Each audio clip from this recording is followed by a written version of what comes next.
కన్యా రాశి వారికి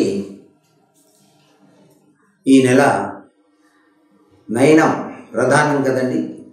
కొద్దిగా నేత్ర సంబంధమైనటువంటి రుగ్మతలు రావచ్చు. దానికి సంబంధించి ఒక చిన్న చిట్కా ఉంది. దూదిని నీటిలో తడిపి చల్లని నీటిలో కంటి మీద వేసుకొని ఒక 10 నిమిషాల సేపు ఉండండి రోజు నిద్రపోయే సమయంలో.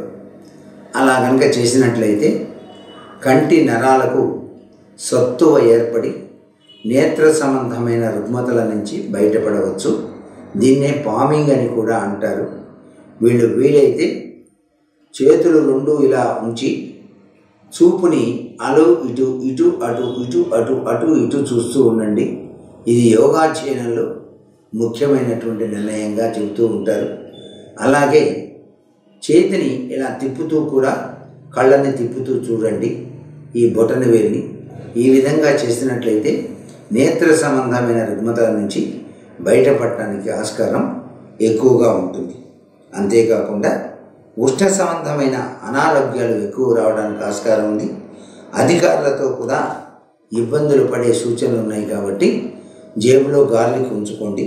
మిత్రభేదం రాకుండా జాగ్రత్తగా మాట్లాడుతూ ఉండండి. తరచూ భిన్నమైన వైఖరితో ఎవరికి అందుబట్టని సలహా సంప్రదింపులు లేక నెలాఖరులో కొన్ని చికాకులు ఎదుర్కోవలసిన పరిస్థితి ఈ యొక్క కన్యా రాశి వారికి ఉంది. అందుచేత శివాభిషేకం అనేటువంటిది తప్పనిసరిగా చేయించుకోవాలి. మాస శివరాత్రి నాడు శివాభిషేకం చేయండి.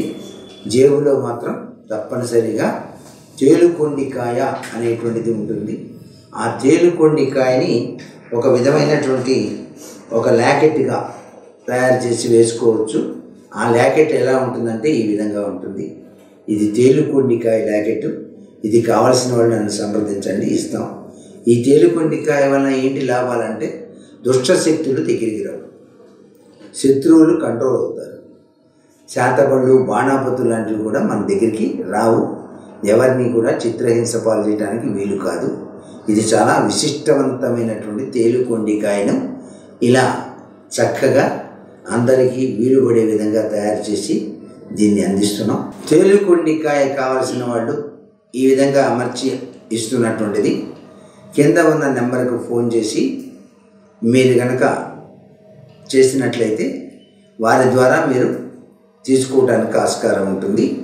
సర్వజనానికి శ్రేయోదాయకంగా ఇది అందిస్తున్నాం. తర్వాత తులారాశి.